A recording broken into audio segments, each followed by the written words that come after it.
Welcome back to the Stephen A. Smith Show right here over the digital airwaves of YouTube. Mr. Clay Travis,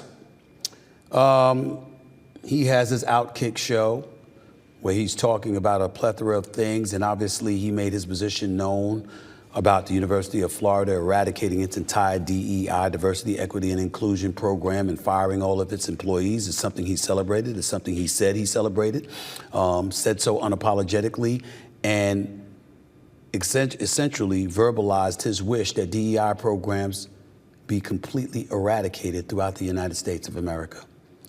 And when I said what I had to say the other day about why I disagreed with him and piggybacked off of that to bring on Dr. Michael Eric Dyson, who also emphatically disagreed with him, Mr. Clay Travis had some things to say.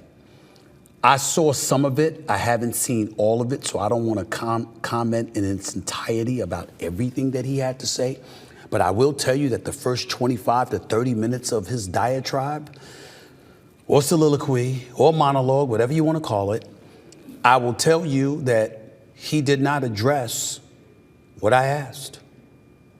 And what I asked was not something that was challenging the validity of the existence of DEI in this day and age, not something that was challenging some flaws in DEI programs, wherever they may be. What I challenged Clay Travis and other voices against DEI about was what was the reason for DEI's existence to begin with, just like what was the reason for affirmative action's existence to begin with. White America had a head start.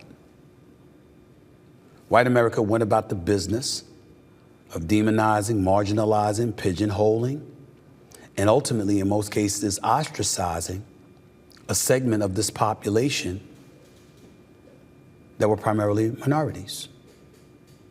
That was why those programs came into existence to begin with. We can get into everything from the Dixiecrats to the Democrats of today to the Republicans back in the day to who they are now. We can get into talking about what their positions were and why then compared to what it looks like now. But somewhere along the way, when you're bringing up these subjects, you got to bring history into context, particularly if you're a Clay Travis and you pride yourself on being an historian. If you're going to talk about being an historian, that means you know a thing or two about history. And if you know a thing or two about history, at least acknowledge what role history played in the existence of something you abhor. Because at least at that particular moment in time, you're telling me the truth about where your feelings emanate from, where it starts, where your disgust foments and elevates, where it ultimately finishes. I can live with that. You didn't do that. And here we are a couple of days later, and you still didn't do that, according to what I've listened to.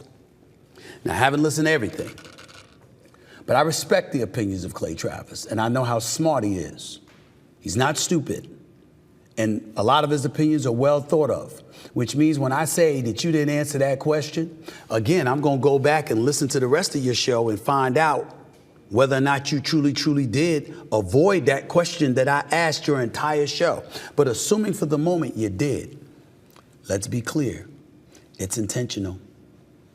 Because as a lawyer by trade, by profession, as a journalist who worked in this business, as a noted self-proclaimed historian, if there's one thing I know you know how to do, it's answer questions, because you damn sure know how to ask them. Which means if you didn't answer my question, it was on purpose. Again, I'm going to go back and see your entire show. I'm looking for my answers. I'm looking for my answers because this ain't the last time I'm going to speak on this issue. I'll be speaking on it again in the next couple of days, hopefully right to you. Clay Travis, remember that. Hope to see you soon.